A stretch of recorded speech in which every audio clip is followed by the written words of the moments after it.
예. 저는 목사님에게 개인적으로 파남교회에 관한 이야기를 드립니다마는 목사님이 말씀을 하셨기도 했지만은 제가 볼 때 정말 이 시대에 부흥이 난다고 저녁 집회에 이렇게 많이 나오는 교회는 파남교회 외에 없는 것 같아요. 정말이에요. 정말 저는 파남교회 성도들을 보면서 이 시대의 한국교회 모델적 교회구나, 그런 생각을 정말 갖습니다.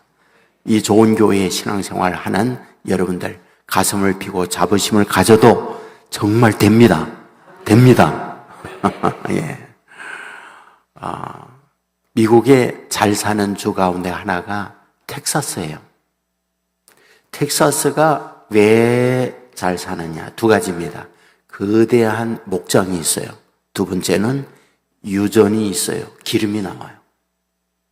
그러니까 텍사스에 사는 분들 가운데에 소위 거부들이 많습니다. 그러니까 돈 많은 사람들이 많아요. 그런데 한 거부, 돈 많은 가정에 무남동료의 딸 하나가 있습니다. 그런데 문제는 남자가 없어요. 그러니까 부모님이 관연한 딸을 시집을 보내야 하는데 남자가 있어야 보내는 거지. 그러니까 하는 수 없이 광고를 했습니다. 우리 딸을 시집 보내려고 합니다. 이력서와 자기소개서를 가지고 우리 집으로 오시기 바랍니다. 그랬더니 굉장히 많은 남자들이 자기소개서를 가지고 그 돈 많은 집의 딸과 결혼하기 위하여 오게 된 거예요. 그날 이 돈 많은 아버지는 만찬을 베풀었어요. 그 만찬을 베풀고 난 이후에 많은 자기의 소개서 이런 것들을 다 읽고 난 이후 제일 먼저 통과하는 숙제가 있었어요. 그 통과하는 숙제가 뭐냐 하면 그 집에 있는 풀장으로 가서 수영을 하는 거예요. 그 수영을 하는데 이 시작부터 저 끝에까지 수영해서 가는 사람, 제1차적으로 통과를 하는 거예요. 많은 젊은이들이 이거 쯤이야, 이런 마음을 가지고 풀장에 갔잖아요. 근데 문제는 그 풀장 안에 악어들이 있는 거야. 그러니까 그 악어들을 보면서 누구도 들어가려고 하지 않죠. 침묵이 흘렀어요. 그런데 순간 춘봉 하는 소리가 나요. 누군가가 뛰어들어 아주 쏜살같이 악어떼를 해치면서 저 끝에까지 갔어요. 우리와 같은 박수를 쳤죠. 근데 돌아서서 하는 말, 어떤 놈이 밀었어! 소리 지르는 거예요. 그러니까 자기는 들어가려고 하지 않는 거예요. 누군가가 밀어가지고 할 수 없이 목숨 걸고 수용해서 간 거예요. 제가 드리고자 하는 말씀은 우리의 인생은 내 마음대로 되는 게 아니에요. 누군가가 나를 밀어서 힘든 자리에 처하는 경우 있어요. 원치 않는 환경에 내 삶이 어려워지는 경우들도 있어요. 근데 문제는 억지로 누가 밀어서 들어갔지만 그 여자하고 이 남자는 결혼했잖아요. 안 되는 것 같은데 되는 일이 있는 거예요. 오늘 저는 여러분들과 함께 어떻게 힘들고 어려운 환경에서 잘 되는 인생이 되게 할 건가, 이거에 대한 말씀을 나누려고 해요. 유명한 책 가운데 행복의 조건이라는 제목의 책이 있어요. 조지 메일러라고 하는 하버드 대학 교수님이 쓰셨습니다. 내용은 80년 동안 800여 명의 사람들을 추적 연구 조사한 내용이에요. 하버드 졸업생들, 일반 서민들, 천재적인 두뇌를 가지고 있는 사람들, 이들을 80년 동안 어떻게 살아갔느냐, 이거를 추적 조사해요. 그 조사의 방법 가운데 하나는 행복이었습니다. 어떤 사람이 행복했는가? 어떤 사람이 불행했는가? 돈이 많은 사람이 행복했는가? 세상적 출세한 사람들이 행복했는가? 세상의 권력을 가지고 있는 사람이 행복했는가? 이런 여러 가지 조건을 걸고 그들을 80년 동안 연구하면서 매우 중요한 사실을 발견하게 됩니다. 돈이 행복을 결정짓는 것이 아니다. 세상에 소위 출세하는 그 출세 조건이 성공의 이유를 가지고 있는 사람들이 행복을 결정하는 게 아니더라. 권력을 가지고 있는 사람들이 행복한 게 아니더라. 그렇다면 무엇이 행복을 결정할까? 여기에서 태도라고 이야기했어요. 태도. 태도는 마음가짐이에요. 그 태도의 마음가짐을 다른 말로 바꾸었는데 성숙한 방어 기제다. 이렇게 표현을 하고 있어요. 그렇다면 여기서 말하고 있는 성숙한 방어 기제란 어떤 걸 말하고 있는 걸까? 이것을 이분은 이 책에서 진주의 예를 듭니다. 진주 보석이라는 것이 어떻게 진주가 되는 걸까? 조개에 모래알이 들어갑니다. 조개살이란 무엇입니까? 우리가 피부가 벗겨져서 속살이 드러난 상태, 그게 조개살이에요.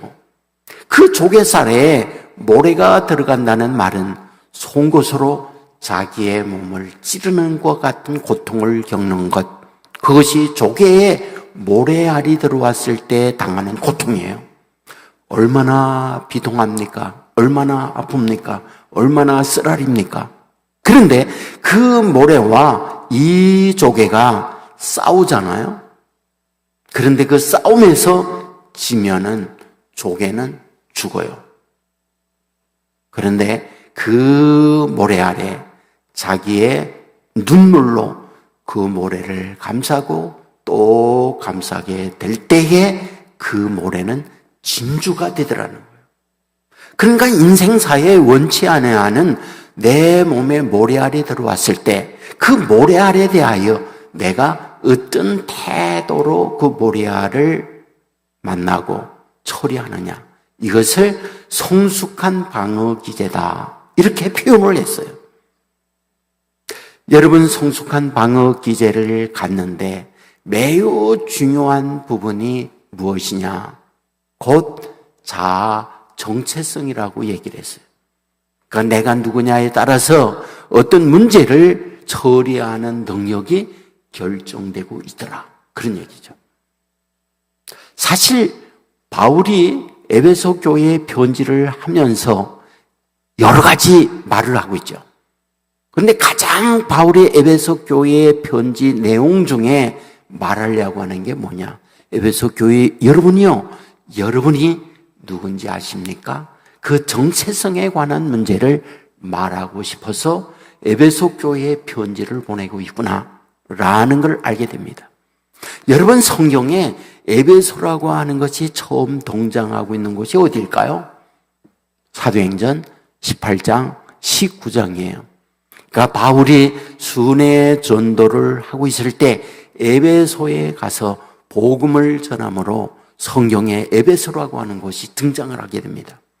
그러면 이 에베소는 어떠한 곳이었을까요? 여러분, 그곳에 가면 아데미라고 하는 신을 섬기고 있는 그런 지역이에요. 아데미는 어떤 신이었을까요? 여신입니다. 저는 실제 에베소를 가봤어요. 그리고 당시 아데미를 섬겼던 그 신상을 실제 눈으로 보았어요. 그 어마어마한 조각상, 여신상으로 되어 있는데 어마어마하게 젖이 많이 달려 있어요. 무슨 얘기입니까? 당시에 농사를 지어서 농사의 풍년이 들므로 부자 되어지는 것이 그들의 목적이에요. 그런데 그 풍년이 들기 위해서 날씨가 받쳐주기도 해야지만 무슨 말이에요? 일할 수 있는 농부가 많아야, 일손이 많아야 그 일손을 통하여 농사를 크게 짓고 풍년을 얻을 수 있다라고 하는 것이 당시 갖고 있던 사람들의 생각이에요. 그러면 일할 수 있는 많은 사람을 얻는 게 뭡니까? 자녀를 많이 낳아야죠. 그 자녀를 많이 낳기 위한 방법이 무엇이냐? 아담이 여신을 섬기면 자녀를 가스로 낳는다. 사람들이 그렇게 소문을 낸 거예요. 그러니까 그 여신을 열심히 섬기는 거죠. 바로 이와 같이 아담이 여신을 섬기고 있는 곳에 가셔서 바울이 뭐라고 했는지 아세요? 손으로 만든 신은 참신이 아니다. 이렇게 외친 거예요. 여러분, 그동안 손으로 만든 여신을 열심히 섬기면서 우리에게 풍년을 가져온다고 신을 섬겼던 그 아담이 섬기는 에베소 사람들이 이 말을 들었을 때 기분이 좋습니까? 자기들이 지금까지 열심히 섬겨왔던 그 신, 진짜 신이 아니라 여호와 하나님을 섬겨야 된다 외치게 됐을 때 이 말을 들었던 사람들이 화가 난 거예요. 특별히 데메드리오라고 하는 은장색, 바로 이 아담이 신을 만들어 장사하는 사람이 있었어요. 그리고 관련된 업종에 사람들이 굉장히 많았어요. 그가 나서서 말하죠. 우리가 섬기고 있는 아담의 신 천하여진다. 그리고 이 사업이 저 인간으로 인하여 큰 타격을 입는다. 우리가 저의 말에 굴복해서는 안 된다. 그리고 나서서 소리 지르는 거예요. 에베소 사람들이요, 우리가 믿는 아담이는 크도다 크도다. 어찌하여 저들이 와서 우리의 신을 모독하는가. 그리하여 수많은 군정들이 일어납니다. 그리하여 바울을 비롯한 전도대 가요라든지 아리스도하고라든지 이들을 몇 시간을 폭행을 가해요. 거의 죽을 위경에 도달했을 때 경찰들이 출동을 하면서 폭행은 정지가 되는 거죠. 바로 이런 가운데에 세워졌던 교회가 어떤 교회? 에베소 교회입니다. 그러면 예수님을 믿는 사람들이 에베소에 얼마나 있을까요? 아주 소수입니다. 그러면 예수 믿는 사람들은 대개 어떠한 사람들이었을까요? 돈 있는 사람, 세상에 권력 있는 사람, 소위 그 지역의 엘리트라고 하는 사람들은 모두가 다 아담이 신을 섬기고 있어요. 여러분, 성경에 보면 초대교회에 예수 믿는 사람들 대개 어떤 사람들입니까? 어부예요. 세리들이에요. 바울이 고린도 교회에 편지를 보내면서 우리 가운데 능한 자가 많지 않다, 학문이 있는 자도 많지 않다, 또 부자도 많지 않다, 이런 말씀을 했던 거 기억나시잖아요? 무슨 얘기예요? 초대교회에 예수 믿는 사람들은 소위 메이저 그룹에 있는 사람들이 아니라 마이너리티에 있는 사람들, 하층민에 있는 사람들이 예수 믿는 사람들이 많았어요. 그러면 에베소 교회는 어떠했을까? 대동소이합니다. 에베소 교회 믿는 성도들도 소수였고, 잘난 사람 많지 아니했고, 부자 많지 아니했고, 세상에 존경받는 사람 많지 아니했어요. 서민들입니다. 소시민들입니다. 소위 대우받지 못하는 소위 하층민들이 예수 믿는 사람들이 많았습니다. 문제는 뭐예요? 자기들이 예수를 믿고 세상에 나아갔는데 아담이를 믿는 사람들 앞에 언제나 작은 자예요. 언제나 열등한 마음이 있어요. 언제나 위축된 생각이 있어요. 예수를 믿고 주 안에서 능력이 있고 우리를 봐라, 예수 믿는 것이 얼마나 축복이냐, 자랑스럽게 말을 하고 싶은데 잘난 사람들은 아담이 믿는 사람들이에요. 돈이 많은 사람들, 아담이 믿는 사람들이에요. 세상에 앞장서서 끌어가는 사람들, 아담이 우상을 섬기는 사람들이에요. 바로 이런 상황이 있을 때에 바울이 에베소 교회를 생각하면서 저들을 어떻게 할까? 그러면서 보낸 편지가 에베소서예요. 그러면 이 에베소서에서 바울이 말하고 싶은 게 뭘까요? 아십니까? 에베소서에 보면 가장 많이 반복해서 말하고 있는 단어가 나와요. 그 단어가 무엇이냐? 알게 하기를 원한다. 알게 되기를 원한다. 이 말씀을 정말 많이 하거든요. 몇 곳만 제가 읽어 드리겠습니다. 하나님, 저들로 하여금 알게 하여 주옵소서. 능력이 있음을 알게 하여 주옵소서. 하나님의 자녀가 됨을 알게 하여 주옵소서. 이 말을 정말 반복해서 강조해요. 무슨 얘기예요? 저들이 마음의 눈이 열려서 하나님께서 저들을 향하여 갖고 있는 하나님의 마음, 하나님의 계획, 하나님의 능력이 무엇인지 알게 되어진다면 저들은 비록 현재 어렵고 힘든 가운데 있지만은 일어날 수 있다. 어려움을 견뎌낼 수 있다. 이 마음을 가지고 바울이 에베소 교회에 편지를 하고 있다. 그런 얘기입니다. 그러면 그들로 하여금 알게 하고자 하는 것, 어떤 걸 알게 하고 싶은 걸까요?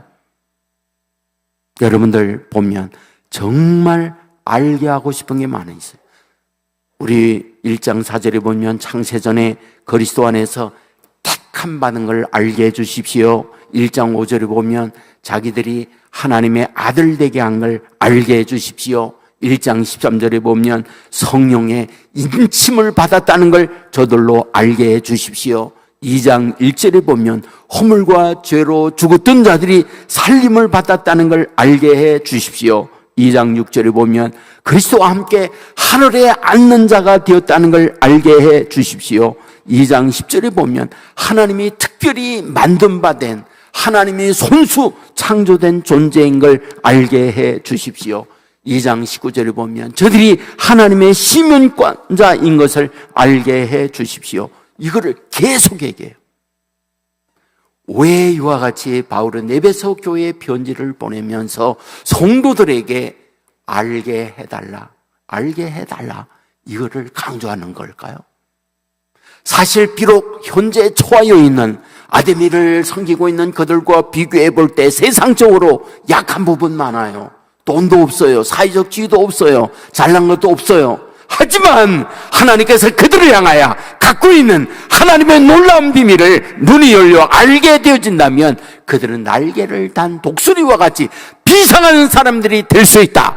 이것을 확신하고 있기 때문에 바울은 에베소 교인들에게 하나님, 저들의 마음의 눈을 열어주십시오. 그리하여 저들이 어떤 존재인가를 알게 해 주십시오. 라고 하는 강조를 하고 있더라. 그런 얘기입니다. 저는 오늘 이 밤 저와 여러분이 예수를 믿는다는 것이 얼마나 큰 축복인가. 마음의 눈이 열리고 영의 눈이 열려서 하나님께서 저와 여러분을 향하여 하나님이 말씀하고 있는 자아 정체성을 확립할 수 있는 은혜의 밤이 되기를 주의 이름으로 축원합니다. 저는 목회하면서 나이도 많고 다양한 경험을 갖고 있으니까 굉장히 많은 경험들이 있지 않겠어요? 네, 그 가운데 제가 전도사 처음 시작할 때 교회 권사님, 연세가 좀 있는 분이에요. 저에게 와서 울면서 자기 가족 이야기하는 걸 제가 들었어요. 전도사님, 제 아들이 하나였거든요. 그때는 청년이 됐을 때예요. 제 아들이 있는 거 아시죠? 네, 알죠? 그런데 폭탄선을 하는 거예요. 전도사님, 그 아들이 제 진짜 아들이 아닙니다. 깜짝 놀랐죠. 아니, 어찌된 일인가요? 결혼을 했는데 자녀를 낳지 못했어요. 그래서 자녀 낳기 위하여 여러 방법을 기울였지만 자녀가 없으니까 낳자마자 핏덩어리인 아이를 입양을 한 거예요. 그러니까 아기 때부터 그 아들을 키운 거예요. 근데 얘가 고2가 되어졌을 때 혈액형이 아버지 엄마하고 다르다는 걸 알게 된 거예요. 그러니까 아버지 피도 아니고 엄마 피도 아니야. 그러니까 따지 부른 거예요. 어떻게 된 거냐? 그래야 그때 사실 얘기를 해주는 거예요. 그 얘기를 들었던 이 아이가 그때부터 곁길로 나가기 시작하는 거예요. 결국 고2 때 아이가 고등학교 중퇴하고 말아요. 망나니 짓이라는 거예요. 그래야 피눈물을 흘리면서 와가지고 그 피덩이를 괜히 길렀다고 후회하면서 아파하며 눈물을 흘리는 거예요. 저는 지금도 잊혀지질 않아요. 내가 누구인지 이거에 흔들리니까 사람이 망가지더라고요. 참 무서워요. 죽고 싶은데 살고 싶다는 책이 있습니다. 미국의 이민간 목사님 그리고 한국의 신문사 특파원이 가서 교민들의 자녀들을 심청 조사하면서 쓴 책이에요. 여러분, 미국 이민간 우리 교민들이 잘 되는 분도 있지만은 한국에서보다 힘들게 어렵게 사는 가정들도 꽤 많습니다. 더욱이 자녀들 때문에 피눈물 흘리는 부모 많습니다. 조현병, 정신 이상이 걸린 자녀들도 있고요. 망나니짓하고 마약하고 그리하여 부모의 피멍든 정말 못을 박는 자녀들도 많아요. 그것을 심층적으로 인터뷰하고 조사하여 책을 낸 거예요. 자, 그렇다고 그러면 왜 잘 살기 위하여 가서 부모님들이 얼마나 고생해요? 말이 통합니까? 피부가 같습니까? 그런 문화가 다른 곳에 가서 힘들게 어렵게 자녀 성공하고 자기 인생에 잘 되겠다는 목적을 가지고 가서는 어렵게 힘들게 사는 분들이 너무 많은 거죠. 그런데 그 이유를 살펴보면 여러 가지 이유가 있는데 그 가운데 가장 어뜸이 뭔지 아세요? 정체성이에요. 그들이 스스로 자기들을 뭐라고 말하는지 아세요? 우리는 바나나예요. 바나나. 이렇게 얘기합니다. 그러니까 피부는 노래요. 동양인이에요. 근데 속은 백인이에요. 그러니까 정체성에 혼란이 와가지고 너무 힘든 거예요. 그러니까 여기서 방황하고 여기에서 무너져 내리는 우리의 교민의 자녀들이 생각보다 많습니다. 저는 어릴 때 말이죠. 저희 시골 동네인데 딸만 넷인 가정이 있었거든요. 그런데 둘째가 부모를, 아버지를 안 닮았어요. 그리고 옆집에 있는 아저씨를 많이 닮았어요. 그러니까 동네 사람들이 자꾸 수군거려. 저도 어린데 저 집에 저 사람 닮았다고 자꾸 그러는 거예요. 네?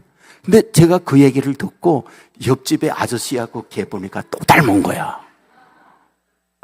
모르지. 누구도 몰라. 그러나 실제적으로 내 딸 가운데 둘째만 유독이 옆집 아저씨를 닮은 거야. 여러분, 어떤 사연인지는 몰라. 그런데 결론이 뭐냐? 동네에서 살지 못하고 이사를 가버렸어요. 어떤 사연인지 몰라. 하나 분명한 사실이 뭐냐? 그 아이의 정체성의 문제예요. 아버지 엄마하고 사는데 실제 자기도 커면서 알았겠잖아요. 옆집에 있는 아저씨와 자기가 닮았다는 거. 그러니까 이 정체성에 문제가 있으니까 너무 힘든 거예요. 여러분, 그 유명한 마이클 잭슨이요, 흑인이잖아요. 여러분 아시죠? 백인 되기 위하여 얼마나 약물 주사를 했는지. 예? 자기가 흑인인데 백인이 되고 싶은 거예요. 그 정체성 문제로 말미암아 약을 투여하고 그러다가 약물 중독으로 너무 일찍 요단강 건너갔잖아요.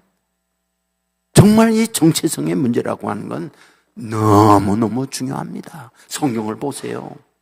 하나님께서 하나님의 자녀들에게 언제나 빼놓지 아니하고 하시는 말씀, 너희가 누구냐? 이거를 그렇게도 말합니다. 우리를 향하여 하나님께서 제일 먼저 하는 게 뭡니까? 나의 형상을 따라 너희들은 지음받았다.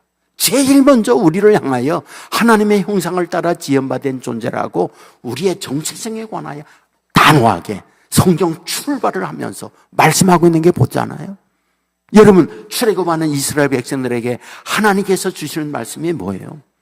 너희들을 뭐예요? 너희들 누구냐? 제사장 나라의 백성이다. 너희들 누구야? 너희들은 내 선민이다. 이걸 얼마나 말합니까? 얼마나 말해요? 여러분, 바벨론에서 유다가 망해요. 그 망한 유다인들에게 하나님이 주고 파하는 강력한 말씀이 뭡니까? 당시 바빌론에 벨신이 강하잖아요. 벨신에 의해서 여호와 하나님의 믿는 하나님의 백성들이 망합니다. 그러므로 그들 안에 뭐예요? 우리가 믿는 하나님보다 저 바빌론에 믿는 벨신이 더 세구나. 이런 정체성의 혼란을 가져올 수 있는 그들을 향하여 하나님이 강력하게 주시는 말씀이 뭡니까? 내가 너희들을 지명하여 불렀느니 너희들은 내 것이다. 내가 지명하여 불렀나니 너희는 내 것이다. 그 정체성에 관한 문제를 그렇게 선지자를 통하여 말씀하고 있는 걸 보게 되잖아요. 여러분, 더 기가 막힌 게 뭔지 아세요? 우리가 마태복음 3장에 보면 예수님께서 어제도 말씀하였지만 첫 행선지가 요단강에서 세례 받는 거예요. 여러분 아십니까? 30살 될 때까지 하나님의 아들 예수님이 예수님에게 직접적으로 말한 거 한마디도 없다는 거. 복음서에 보세요. 30살 될 때까지 공식적으로 하나님이 예수님의 직접 말씀한 건 한 것도 없어요. 처음으로 하나님이 예수님에게 하셨던 첫 마디 무슨 말씀이에요? 세례 받으시면서 올라올 때 하늘에서 성령이 비둘기같이 임하면서 하나님의 음성이 나는데 뭐예요? 이는 내 사랑하는 아들이요 내 기뻐하는 자다. 그 말씀을 해요. 여러분, 그 많은 말씀들 중에 하고 싶은 수많은 말씀들 중에 하나님이 예수님에게 첫 마디 도대체 이는 내 사랑하는 아들이요 내 기뻐하는 자라, 이 말씀을 하는 이유가 뭐겠어요? 이유가 뭐예요? 보세요. 여러분, 사탄이 예수님에게 시험에 올 때 시험의 내용이 뭡니까? 시험의 내용, 내가 만일 하나님의 아들이어도 무슨 얘기예요? 정체성을 흔드는 거예요. 정체성, 내가 누구냐, 이 정체성을 흔드는 거예요. 그러니까 아버지 하나님께서 독생자 예수 그리스도를 보내면서까지 하나님이 가장 강력하게 주고 싶은 가장 강력한 게 네가 누구냐, 그 정체성에 관한 문제를 하나님이 독생자에게 주고 있다니까요. 오늘 저와 여러분이 살고 있는 삶에 있어서 똑같습니다. 저와 여러분이 흔들리는 이유 가운데에 남들과 비교해서 나는 이렇게 키가 작구나, 나는 얼굴이 못났구나, 나는 공부를 못하는구나, 나는 가난하구나, 그러면서 자기의 정체성을 생각하는 분들이 많아요. 사실 그렇습니다. 예? 사실 그래요. 여러분, 저 역시요. 여러분, 저는 조금 학교를 일찍 들어갔어요. 7살에 들어갔어요. 그러다 보니까 키가 좀 작아요. 그러다 보니까 8살에 들어간 아이들보다 거의 몇 달 내지는 1년 정도 뒤치다 보니까 그만큼 제가 열등해요. 공부도 뒤지죠. 그래서 나머지 공부도 해야 되죠. 그래서 어린 시절에 나는 늘 열등하구나, 이런 마음을 늘 가졌어요. 특별히 저희 아버지 어머니가 가난했어요. 꽤 힘들게 살았어요. 근데 제가 크면서 얘기해요. 어머님이, 저 옆집에 선생님이 계셨는데 그 선생님이 자기를 그렇게 좋아했대요. 어머님 말씀이. 그래서 어린 나이에 무슨 생각을, 아이고 그분한테 시까지 그러면 내가 아버지가 선생님 되실 거 아니야. 제가 속으로 그런 그리운 마음이 있었던 거예요. 아버지는 농사꾼이야. 옆집에 그 분은 선생님이야. 선생님이 훨씬 좋게 보이는 거예요. 여러분, 비교 속에서 우리는 이런 마음을 누구나 다 가질 수 있는 거예요. 그런데 이런 에베소 교인들, 이런 우리 성도들에게 하나님께서 강력하게 주고 싶은 게 있어요. 무엇이냐? 너희들이 누구냐는 거예요. 너희들이 누구냐? 에베소 교인들이 아담이 신을 섬기고 있는 그들과 비교해 볼 때 여러 가지 약한 부분, 여러 가지 부족한 부분, 여러 가지 경제적 가난한 부분 얼마든지 많죠. 그런데 그런 열등한 마음을 갖고 있는 에베소 교인들에게 하나님께서 바울을 통하여 강력하게 해주는 거예요. 너희들이 누군지 아느냐? 하나님이 택한 자들이야. 너희들이 누군지 아느냐? 너희들 하나님의 생명록에 기록한 자들이야. 너희들이 누구냐? 하늘의 능력을 부여받은 자들이야.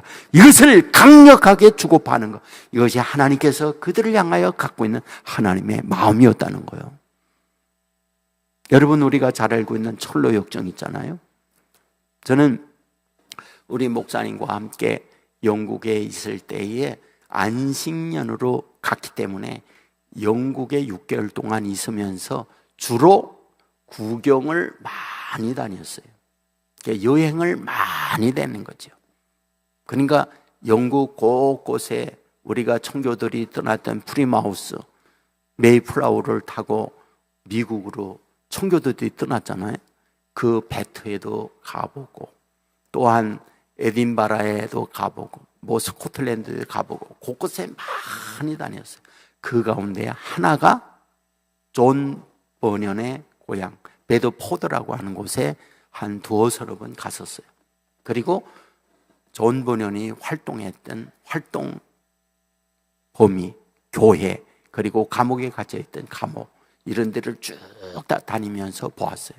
근데 그 존 버년이 당시에 국교의 목사님이 계셨고, 이분은 국교의 목사님이 아니에요. 비주류의 목사님이에요.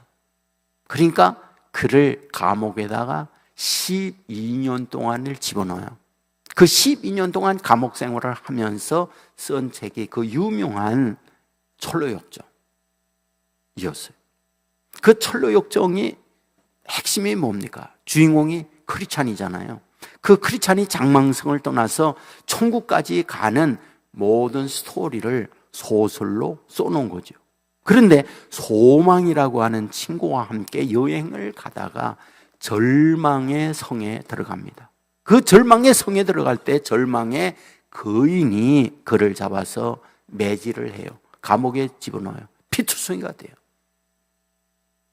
며칠 뒤에 가보니까 크리스찬과 소망이 아직 살아있어요. 그러니까 또다시 절망의 거인이 그들을 구타하면서 얘기해요. 저기 보이는 해골 보이지? 여기에 왔던 모두는 다 저 해골로 변했다. 너희들로 여기 와 있는 이상 해골로 버려지는 그 외에 다른 길이 없다. 그리고 또 때립니다.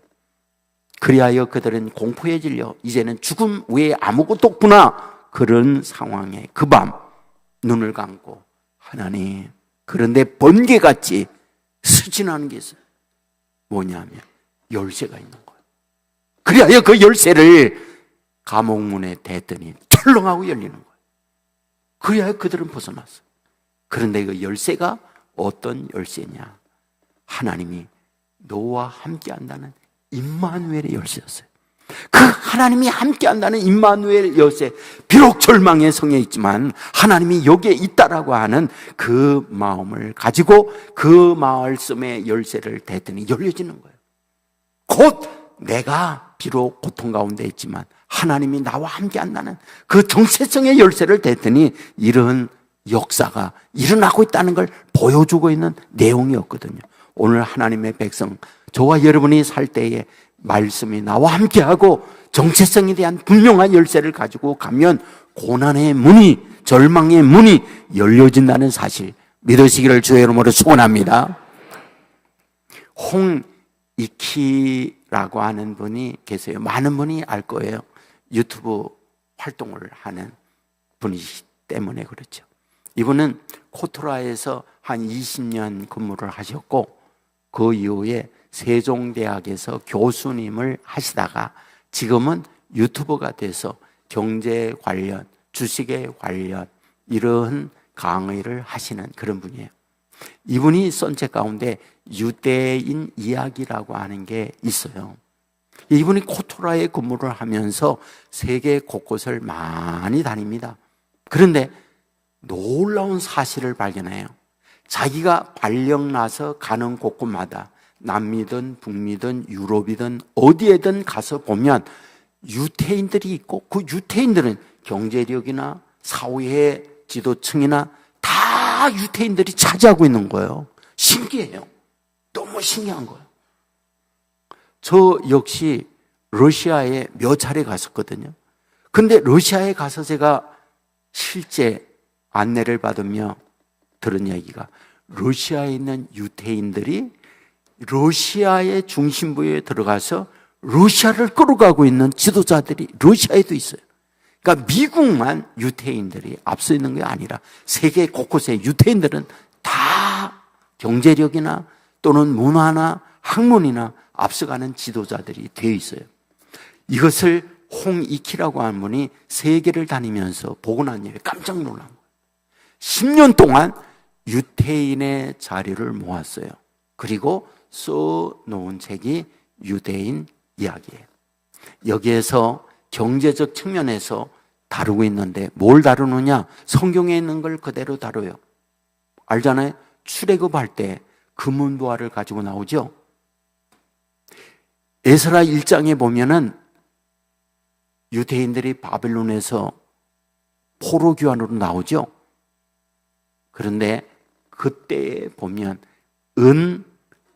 금 달란트를 가지고 나오는데 그거를 현대적으로 그걸 키로로 바꾸면은 3,400kg가 되는 금을 가지고 나와요. 근데 지금 금값으로 그거를 환전해서 계산해 보니까 얼마느냐? 9천억이에요. 9천억. 9천억이나 되는 그 돈을 포로 생활하다가 그들이 가지고 나와요. 기가 막힌 옷이에요. 그게 성경의 기록이니까. 그 이후에 사도행전에 보면 글라우도 황제 때에 로마에서 유대인들을 추방하잖아요. 그것만 나와요. 그런데 그 이후에 유대인들이 어떻게 됐다? 그건 기록이 없잖아요. 이분이 자료 수집을 통하여 얻은 것이 5년 이후에 황제가 유대인들을 다시 로마로 돌아오게 허용을 해요. 이유가 무엇이냐? 로마인들이 떠나고 났더니, 로마에서 유대인들이 떠나고 났더니 로마의 경제가 무너져 내린 거예요. 그러니까 할 수 없이 다시 유대인들을 끌어들였어요. 그 이후에 로마가 유대인들에 대한 박해가 있으니까 이 사람들이 다 어디로 가느냐? 에스파니아. 에스파니아 지금의 스페인이잖아요. 그리로 다 이주를 해요. 그때 이주를 통하여 소위 무적함대 있잖아요. 어마어마한 에스파니아 제국을 이루는 경제력을 얻게 돼요. 다시 유태인들에 대한 박해가 있으니까 이들이 어디로 이주하느냐? 화란, 네덜란드로 이주를 해요. 여러분, 역사를 배우면 동인도 회사라는 게 있어요. 그리고 지금의 주식회사, 이거를 네덜란드에 갔던 유태인들이 만듭니다. 그러니까 거기서 경제 부흥을 일으켜요. 그리고 영국이 유태인들을 우대하니까 많은 유태인들이 영국으로 이주를 해요. 그때에 뭐다? 영국이 대영제국이 되어져요. 그 이후에 미국이 유태인들을 우대하니까 대거 유태인들이 미국으로 옮겨가요. 그리하여 지금의 팍스 아메리카를 만들게 됐다. 그거를 유대인 이야기에서 쭉 쏩니다. 그런데 이분이 매우 중요한 얘기합니다. 어마어마하게 중요한 얘기를 해요. 자, 그렇다면 도대체 유대인들이 어찌하여 세계 곳곳에 가는 곳마다 경제력이나 예술이나 학문이나 모든 곳에 두각을 뛰어나는 그런 민족이 되었었을까? 이분은 얘기합니다. IQ의 문제는 아니다. 특별히 그들이 두뇌가 탁월해서 그런 건 아니다. 그런데 한 가지 있다. 그거는 바로 탈무드 교육이었다. 그렇게 얘기해요. 탈무드 교육이 유대인을 유대인 되게 했다. 그런데 매우 중요한 게 있어요. 그 탈무드에서 말을 하고자 하는 게 뭘까? 너희는 선민이다. 너희는 선민이다. 하나님이 택한 백성이다. 그 자아 정체성에 관하여 그들을 어릴 때부터 얘기를 해주는 거예요. 그러니까 그들이 살아가면서 우리는 다른 이들과 다르다. 하나님이 선택된 하나님의 백성이라고 하는 자아 정체성에 관한 이것이 오늘의 유대인들을 만들고 있다. 그걸 얘기하고 있는 거예요. 예? 여러분, 우리 요셉 잘 알고 있잖아요. 저는 감옥에 갇혀 있을 때에 두 명의 장관이 있었잖아요. 떡 맡은 장관, 술 맡은 장관. 그들이 자고 일어났는데 얼굴이 수심이 가득해요. 물었어요. 지난밤 무슨 일이 있었습니까? 뒤숭숭한 꿈을 꿨네. 그러자 그때 요셉이 뭐라고 말해요? 내가 믿는 하나님이 해몽을 해줄 터이니 그 꿈 얘기를 하라고 그래요. 기가 막힌 이야기입니다. 왜? 잘 보세요. 이 말을 할 때에 요셉에게 함께 하셨던 하나님은 어떤 하나님이에요? 어떤 하나님? 네? 어떤 하나님이냐고? 복 내려주고 성공하고 건강을 주고 그런 하나님이었나? 정반대잖아요. 어린 나이에 어머니 라헬이 세상 떠나요. 여러분, 어머니 없는 이 요셉에 대하여 10명의 형들이 어떻게 해요? 엄청 괴롭히죠.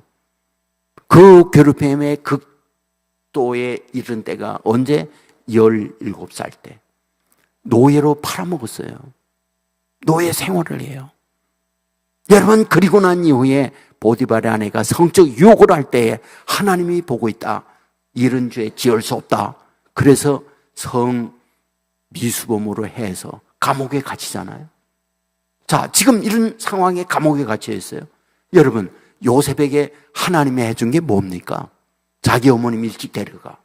어머니 없는 가운데 형들에게 엄청 갈굼을 당하고 괴롭힘을 당해. 인신매매로 팔려가. 그리고 노예 생활하면서 누목 쓰고 감옥에 갇혀. 묻습니다. 하나님이 해준 게 뭐예요? 예? 이런 요셉에게 하나님이 해준 게 뭐냐고요? 요셉이 겪은 하나님이라는 건 고난밖에 없어요. 괴롭힘을 당하는 것밖에 아무것도 없어요. 바로 이런 가운데에 두 명의 정치범 장관에게 내가 믿는 하나님이 좋은 해몽을 해줄 거니 꿈 얘기를 하라는 거예요. 기가 막힌 이야기입니다. 기가 막힌 얘기예요. 자, 그렇다면 여기에서 뭘 발견합니까? 비록 내가 힘들고 비록 내가 고난을 당하고 비록 내가 노예 생활하다가 누명 쓰고 감옥에 갇혀있지만 그 마음속에 여전히 하나님은 나와 함께 하신다.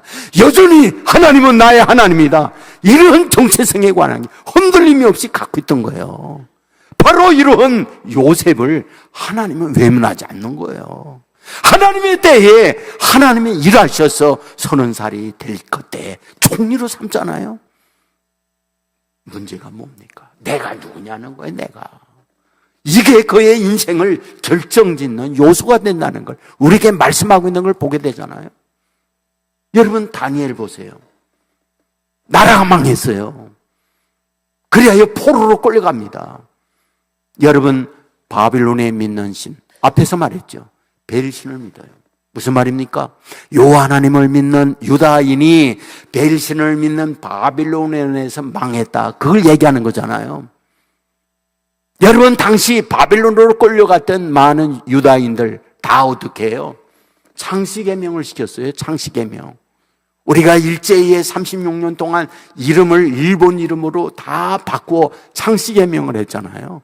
마찬가지로 바빌론으로 끌려갔던 유다인들을 바빌론 이름으로 다 바꿉니다. 그리하여 다니엘의 이름, 우리가 잘 알고 있는 벨드사살이라는 이름으로 바꾸잖아요. 벨드사살의 이름이 뜻이 뭐예요? 벨신이여 내 생명을 보존하소서, 이런 뜻이잖아요. 벨신이여 내 생명을 보존하소서. 여호와 하나님을 믿는 그 자녀의 이름을 이런 이름으로 바꾸죠. 다니엘의 뜻이 무엇입니까? 다니엘, 하나님은 나의 재판장, 이런 말이잖아요. 그런데 놀라운 일이 있습니다. 이와 같이 국가 정책으로 다니엘 이름을 벨드사살이라고 이름을 바꾸어 주었지만 성경을 보세요. 한 번도 자기 이름을 나 벨드사살이라고 말하지 않아요. 언제나 말할 때 나 다니엘은 항상 그 얘기를 합니다. 한 번도 벨드사살이라고 국가의 느부갓네살이 지어준 그 이름을 부르지 않아요. 나 다니엘. 뭘 말합니까? 그는 하나님의 자녀로, 비록 포로로 끌려왔고 어려운 가운데 나라는 망하여 힘들지만 여호와 하나님을 믿는 자녀에 대한 정체성에 관하여 한 번도 흔들리지 않은 거예요. 여러분, 이런 다니엘에 대하여 하나님이 어떻게 한다? 총리가 되게 하잖아요. 여러분, 느부갓네살에 의하여 총리가 되고 난 이후에 그걸 놓고신가요? 아니죠. 벨드사살 때에도 총리요, 아니 다리오 때에도 총리요, 벨사살 왕일 때도 총리요, 그리고 나중에 고레스가 되었을 때도 총리예요. 여러분, 나라가 3번이나 바뀝니다. 바빌론 메드파다에 의해서 망하죠. 그 이후에 고레스 페르시아에 의해서 망하죠. 그런데 여전히 다니엘은 총리예요. 어째서? 여호와 하나님에 대한 정체성을 흔들림 없이 갖고 살던 그에게 하나님께서는 변함없이 이런 책임진 복을 주고 있다는 걸 말씀하고 있는 거잖아요. 저는 우리 파랑교회 성도 여러분들이 하나님께서 저와 여러분에게 갖고 있는 정체성 흔들림이 없이 갖고 있을 때, 그런 마음을 갖고 있는 저와 여러분에게 하나님이 책임지고 인도하신다 믿으시기를 주의 이름으로 축원합니다. 저는 요한복음 1장 42절을 보면서 우리 주님은 하나님의 백성된 우리에게 이 마음을 갖고 있구나 하는 걸 알게 돼요. 여러분들 아시잖아요. 안드레가 베드로를 예수님께 인도해요. 그런데 이 베드로를 보는 첫날 예수님께서 뭐라고 말해요? 내가 요한의 아들 시몬이니 장차 게바가 되리라, 그 얘기를 해요. 게바가 뭐예요? 반석이잖아요. 베드로. 시몬이 뜻이 뭐예요? 갈대예요. 갈대의 마음. 너는 지금 갈대의 마음이지만 내가 너를 향하여 갖고 있는 너의 마음은 너 반석이다. 그러니까 오늘 비록 여러 가지 초라한 존재이지만 하나님께서 하나님의 자녀들을 향하여 갖고 있는 하나님의 마음이라는 것은 뭐다? 언제나 반석되는 하나님의 사람 되기를 원하고 있는 것. 그게 하나님의 마음이라는 거예요. 오늘 저와 여러분에게도 동일하게 주의 자녀들, 남들과 비교해서 보면 초라할 수 있지만 하나님이 저와 여러분을 향하여 이 땅에 보내주실 때에는 하나님의 자녀로 가슴을 피고 자아 정체성 분명히 갖고 살아가기를 원하는 것. 이것이 하나님이 저와 여러분을 향한 하나님의 마음이다 믿으시기를 주의 이름으로 축원합니다. 예. 아까 제가 여러분에게 말씀을 드렸잖아요. 저는 어릴 때 열등한 마음이 너무 많았다고. 정말 많았어요.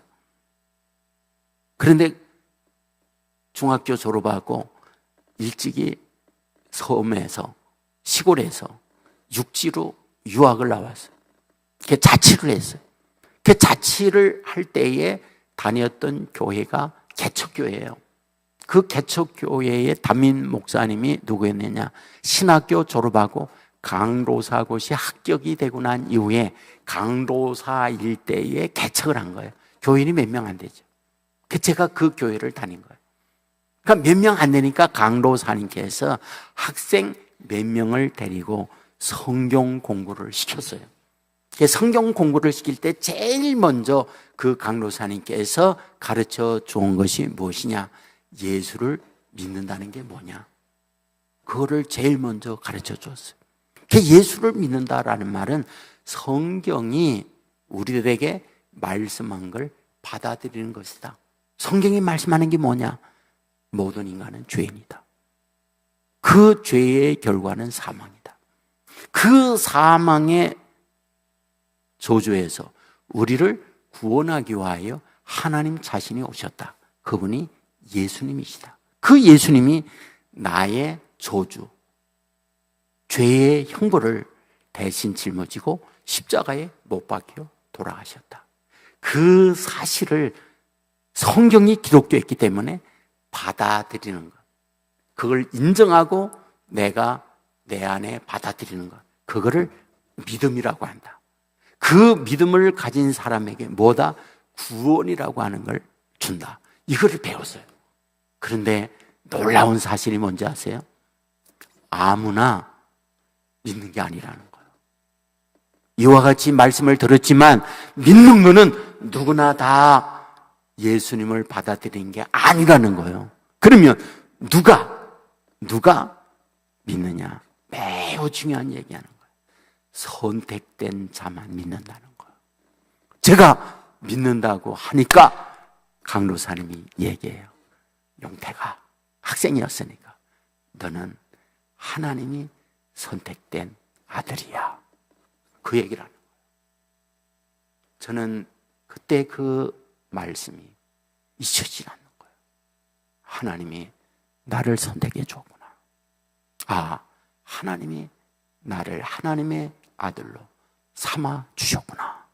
그 마음이 그렇게 오면서 그렇게 은혜로운 거예요. 내 부모는 다른 부모와 비교했을 때 농사꾼의 부모이기 때문에 자랑스럽지 못하다고 스스로가 열등한 마음이 있어요. 학교 다닐 때 다른 이들과 비교해 보면서 나는 탁월한 두뇌를 가지고 우수한 자가 되지 못함에 대한 열등한 마음이 저 안에 있어요. 그런데 하나님의 말씀이 뭐다? 너는 택한 자라는 거예요. 너는 하나님의 아들이라는 거예요. 여러분, 더 중요한 게 뭡니까? 하나님의 아들에 대하여 하나님이 책임져 준다는 거예요. 하나님이 임마누엘로 내가 어디를 가든지 너를 떠나지 아니하고 너와 동행해 주신다는 거예요. 여러분, 이런 말씀을 들었을 때 얼마나 위로가 돼요? 얼마나 신나는 얘기예요? 저는 지금도 오늘 우리 전도사님, 권사님, 목사님, 사모님과 함께 점심 대접을 해서 너무 맛있게 먹었어요. 그리고 멋있는 카페에 가서 차를 마시면서 제 간정 얘기를 했어요. 그 얘기를 하면서 제가 드렸던 말씀이 있어요. 저는 은퇴를 하고 난 이후에 은퇴 전에 하나님 앞에 새벽에 나가서 기도합니다. 하나님, 저 이제 은퇴합니다. 은퇴 이후에 어떻게 살아가야 됩니까? 근데 하나님께서 그때 말씀을 주세요. 내가 만일 원로 목사가 돼서 담임 목사 때와 다르게 살아간다면 그동안에 담임 목사 때에 생활한 것은 목사 직업 때문에 한 거다. 진정한 그리스도인의 삶을 살아간다면 담임 목사 때 살아갔던 것처럼 똑같이 살아가는 거가 진정한 그리스도인의 모습이다. 그 마음을 새벽에 기도하는데 주시는 거예요. 하나님, 알겠습니다. 그리하여 저는 원로가 됐는데 지금도 새벽 4시 반에 일어나 죽을 맛이야. 그런데 하나님과 약속한 거니까 꼭 일어나요. 그리고 새벽에 먼저 가서 기도를 할 때 언제나 빼놓지 않고 제일 먼저 하는 기도가 2가지가 있어요. 첫째, 하나님, 오늘 제 일생에 처음으로 맞는 날입니다. 지난날의 날들은 다 지나갔고 오늘은 내 생에 처음으로 맞는 날입니다. 이날 이 종을 통하여 하나님이 계획한 놀라운 계획이 있습니다. 그걸 기대합니다. 종을 통하여 하나님께서 어떤 일을 할지 오늘 하나님 기대합니다. 그 기도를 제일 먼저 해요. 2번째 기도하는 게 뭐냐? 제가 성경을 암송을 해요. 제가 우리 목사님 앞에 완전히 정말 기가 질린 거예요. 목사님은 6,000개의 성경을 한글과 영어 성경으로 암송을 하고 있다는 말에 완전히 질렸어요. 저는 50개도 못 해요. 근처도 못 가. 하지만 제가 알고 있는 성경을 제가 5구절을 항상 제가 3번 내지 5번을 외쳐요. 제일 먼저 하는 게 뭐냐? 내게 능력 주시는 자 안에서 내가 모든 걸 할 수 있느니라. 그것은 수직에 하나님께서 나에게 주는 거예요. 하나님이 능력 주면 내가 모든 걸 할 수 있다. 그러고 아멘! 속으로다가 외쳐요. 그거를 3번 내지 5번을 새벽에 가면 항상 해요. 2번째 하는 게 있어요. 할 수 있거든요. 무슨 말이냐? 믿는 자에게는 능치 못함이 없느니라. 아멘! 제가 해요. 그거는 내가 하나님께로 향하는, 땅에서 하늘로 향하는 제 마음, 신앙 고백이에요. 그 다음에 하는 것이 무엇이냐? 너희는 먼저 그의 나라와 그 의를 구하라. 그리하면 그 외 모든 것을 너에게 더하시리라. 아멘! 그것은 삶의 우선순위예요. 무엇을 먼저 해야 하는지 그거를 기도해요. 그 다음에 4번째로 하는 것이 뭐냐? 내가 지명하여 불렀나니 너는 내 것이다. 그것은 정체성에 관한 문제. 아멘! 그걸 또 외쳐요.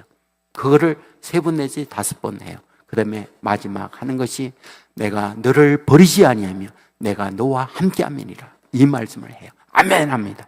이것은 임마누엘이에요. 하나님이 나와 함께한다. 제가 그것을 수년 동안 반복하거든요. 그런데요, 엄청난 일이 제 안에 있어요. 엄청난 일이란 무엇이냐? 우리가 살아가면서 여러분, 봄, 여름, 가을, 그리고 겨울, 눈이 온다, 비가 온다, 태풍을 만난다. 여러분, 저에게도 똑같이 눈 오는 날 만나요. 추운 겨울을 만나요. 단순한 자연의 이러한 변화를 똑같이 받는다는 말도 되지만 인생살이에 겪는 여러 가지 문제 똑같다 이 말이에요. 저는 우리 목사님에게, 우리 교인에게도 이야기하지 아니했던 제 여러 가지 아픈 얘기를 드렸어요. 그런데 목사님, 그럼에도 불구하고 그렇게 평화롭네요. 저에게 그런 얘기를 해주셨거든요. 왜? 힘든 일이 저에게도 있으니까. 힘든 일이 저에게도 있으니까. 하지만 저는 그런 일이 있다 할지라도 제가 싸우는 게 뭐냐? 하나님의 주시는 말씀. 이것이 크냐? 내가 겪는 현재의 문제가 크냐? 이게 저의 싸움이라는 거예요. 현재에 겪는 여러 가지 문제가 말씀보다 크면 나는 그 문제 앞에 패배자가 되는 거예요.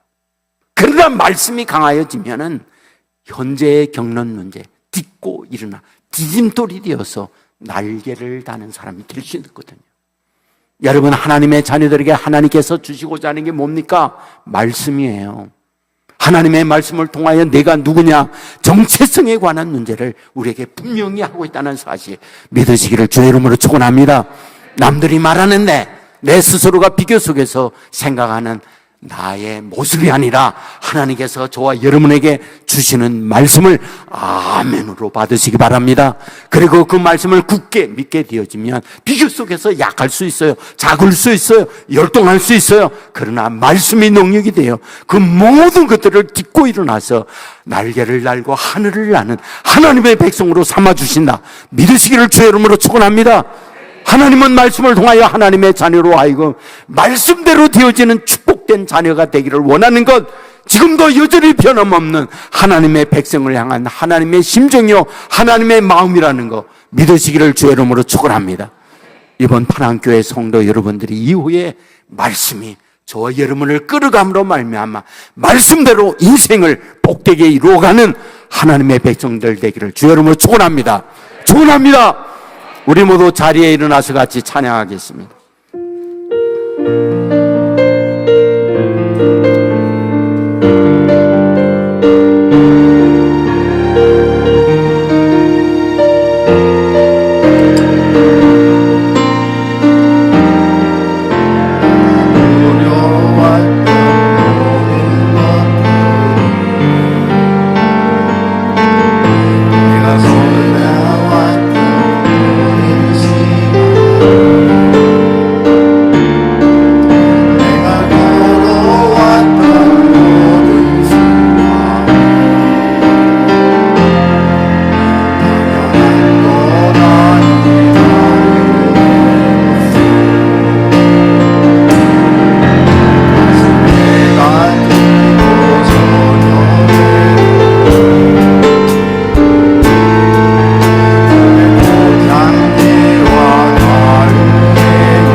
합심하여 기도하겠습니다.